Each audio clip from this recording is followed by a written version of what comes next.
Hello friends, I am Aprati. Welcome back to our channel plants space. आज हम बात करेंगे रसेलिया एक्यूसेटिफॉर्मिस प्लांट के बारे में, जिसको हम आम भाषा में फाउंटेन ग्रास या फायर क्रैकर प्लांट के नाम से भी जानते हैं और इसको कोरल प्लांट या कोरल फाउंटेन ग्रास भी कहते हैं। ये प्लांट बहुत आसानी से ग्रोथ कर लेता है और बिना किसी खास देखभाल के, लेकिन अभी प्लांट की कंडीशन थोड़ी अच्छी नहीं है और ऐसा क्यों है ये भी आपसे शेयर करेंगे।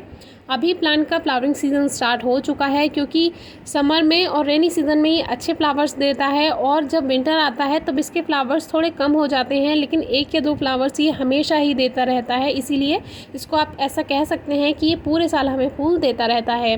तो अभी इसकी कुछ ब्रांचेस सूख चुकी हैं, क्योंकि जो इसका प्रूनिंग का टाइम था वो था फरवरी, और फरवरी में हमने इसकी प्रूनिंग नहीं की। अगर हम तब इसको सही समय पर प्रून कर देते तब अब तक ये काफ़ी बुशी हो चुका होता और ढेर सारे फ्लावर्स भी प्लांट पर आ रहे होते। लेकिन कोई बात नहीं, अभी आने वाला मौसम जो है वो रेनी सीज़न है और तब तक प्लांट में बहुत अच्छे फ्लावर्स देगा। उसके लिए प्लांट को तैयार कर लेते हैं। सबसे पहले ड्राई ब्रांचेस को कट कर देते हैं, जितनी भी सूखी हुई टहनियाँ हैं, और जो इसमें छोटी सी स्टिक लगी है इसको हटा देते हैं, क्योंकि तब प्लांट छोटा था जब हमने ये स्टिक लगाई थी और अब प्लांट थोड़ा बड़ा हो चुका है, तो इसमें बड़ी स्टिक हमें लगानी होगी सपोर्ट के लिए। तो ये बात आपको ध्यान रखनी है कि फरवरी मार्च में प्लांट को थोड़ा प्रून कर देना है, तो जिससे इसमें न्यू ग्रोथ अच्छे से होगी और स्टिक लगाकर इसको सपोर्ट दे सकते हैं, जिससे ये और भी अच्छी ग्रोथ करेगा। तो अब हम इसमें एक स्टिक लगा देते हैं पॉट में सपोर्ट के लिए, क्योंकि इस प्लांट में कोई हार्ड ब्रांच नहीं होती है। सपोर्ट इसको देना ज़रूरी होता है। उसके लिए आप ट्रेलिस बना सकते हैं या इस तरह से कोई भी स्टिक आप इसमें लगा सकते हैं पॉट में और उससे इसको सपोर्ट दे सकते हैं प्लांट को। तो इसमें हल्का सा धागे से आप बांध दीजिए, यहीं पे ये रुका रहेगा। और एक नर्सरी विजिट वीडियो हमने शेयर की थी, उसमें ये प्लांट्स जैसे नर्सरी में रखे हुए थे, किस तरह से इनको स्टिक से सपोर्ट दिया हुआ था, आपसे शेयर किया था, उस तरह से भी आप इसको सपोर्ट दे सकते हैं। तो अभी प्लांट इतना बड़ा नहीं है, तो हम एक ही धागे से इसको बांध देते हैं और जैसे जैसे ये बड़ा होता रहेगा, यानी कि इसकी हाइट बढ़ती रहेगी, वैसे वैसे हम इसको ऊपर की तरफ और एक धागे से दोबारा से वहाँ से बांध देंगे। तो ये और भी देखने में प्यारा लगेगा, क्योंकि जब इसमें फ्लावर्स आएंगे तो ये नीचे की तरफ गिरते हुए बहुत प्यारे लगते हैं। तो अभी हमने स्टिक से सपोर्ट दे दिया है और एक धागे से इसको बांध दिया है, तो अब ये अच्छे फ्लावर्स देगा और ज़मीन से टच भी नहीं होंगी इनकी ब्रांचेस।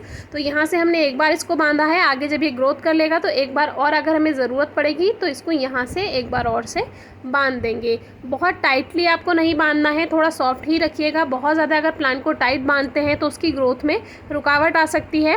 ये नीचे की तरफ जो और आप ग्रास देख रहे हैं ये अपने आप ग्रो हो गई है, क्योंकि जहाँ ये गिरती रहती है, जहाँ ये टच हो जाती है ज़मीन से, वहीं से ही इसमें रूट्स बन जाती हैं, नए पौधे बन जाते हैं, क्योंकि एक तरह से ये घास ही है।